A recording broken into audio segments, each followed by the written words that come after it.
Hi, this is Congressman Jerry Conley of the 11th District of Virginia. As part of our ongoing Civil Rights Archive project to celebrate the 50th anniversary of the passage of the historic Civil Rights Act of 1964, I am here today with the founder of Reston, Bob Simon, a good friend and a very important figure in Northern Virginia history. Bob, delighted to have you. Very happy to be here. Bob, just a little bit of biography first. Tell us where you were born. Manhattan, New York. So you're a New Yorker. Yes. All right.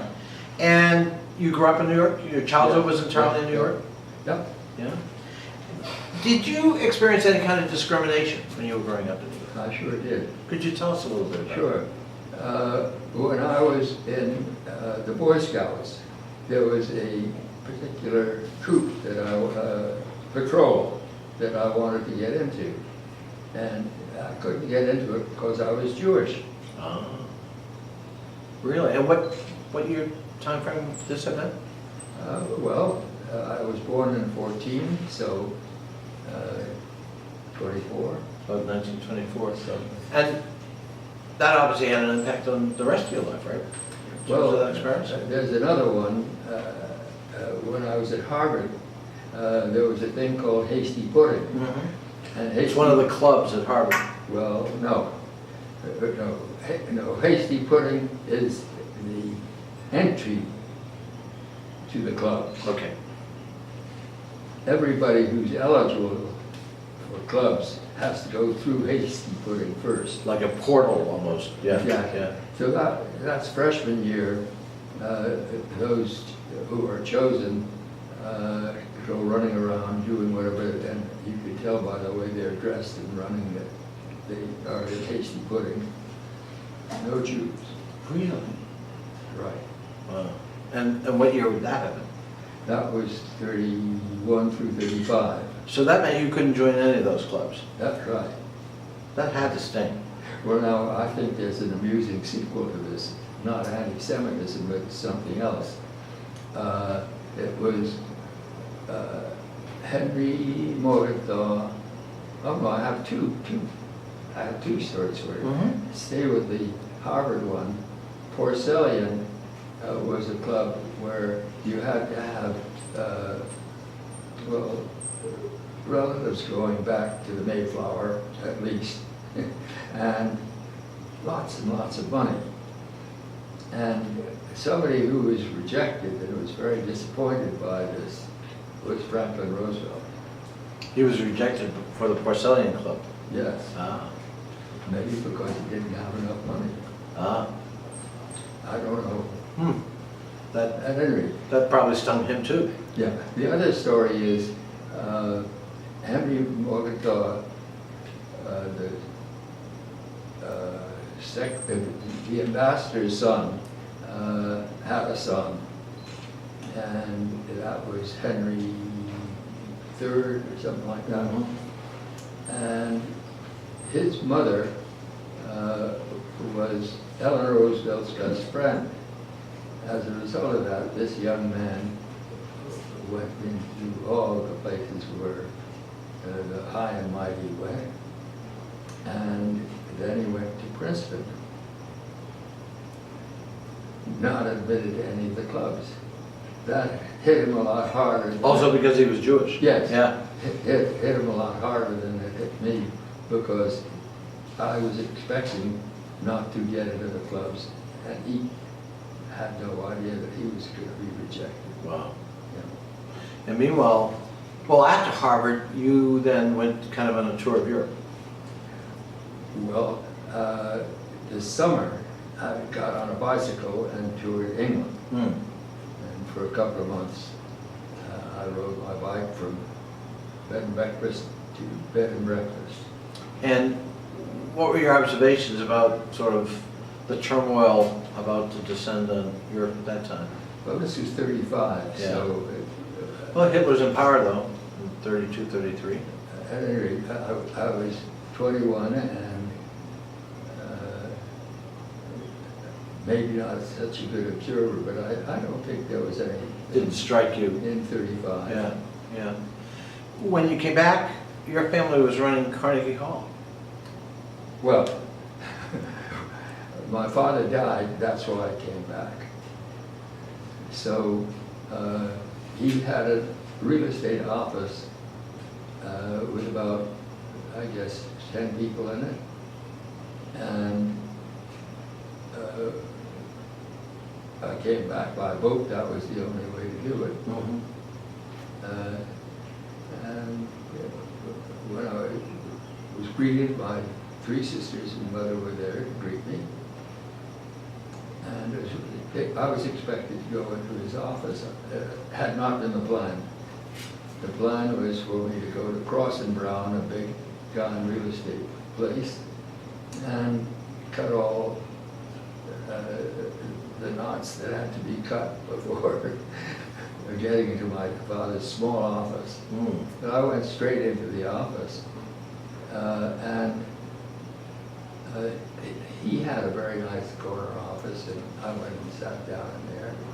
And in those days, everybody like that had a secretary, and I knew his secretary very well. I sat on her lap, among other things. When you were younger. So the deal was you push a button and the secretary comes in with her notebook ready to take notes, shorthand. Well, I wondered what was going to happen when I pushed the button. Would she come in and say, "Are you kidding?" Or Who do you think you are? yeah. She came in just like I was real. It was wonderful. It was a moment of acceptance. Yeah, that's very important. Yeah. What at Carnegie Hall in those days? What were race relations like? Was race an issue in that line of work at that time? I'm trying to remember. Carnegie Hall was all unionized, and I can't remember a cross-fertilization in the unions that we had. Mm. I'm trying to remember, but And what about entertainment at the time? oh, hell, yes. Oh, sure. Paul Robeson. Yeah. No problem. No problem Yeah. in New York, yeah. Huh. You brokered a deal for New York City to take over Carnegie Hall. Well, I'm going to take just a moment to fill in that little story. Mm-hmm. Carnegie Hall was doing fine. 4 auditoriums, and 130 studios and stores. And then along came Bob Moses, and Bob Moses had decided to leave a real monument for himself, Lincoln Center. And that was going to be an opera house, a concert hall, and one other thing I don't remember. At any rate, if that concert hall were built, then the presumption was that we'd lose all the orchestras from Carnegie Hall. Did go there. Yes. Yeah. And so I thought it was a dumb idea anyhow to do 3 entertainment things in one place. And I was in a taxi with Bob Moses, and I gave him my opinion. And needless to say, he wasn't knocked out by it. So when it was decided that this project was going forward, it was inevitable that I should want to get Carnegie Hall saved by somebody who could save it. I had tried for years to get the Philharmonic to buy it because I had just figured it was wrong for private people to own this place. So we formed a committee to save Carnegie Hall, and it didn't get very far until Isaac Stern joined the committee. Of course, I couldn't be on it. It would be completely self-serving. So I had our house manager, Johnny Cotton, started, and he was no Isaac Stern.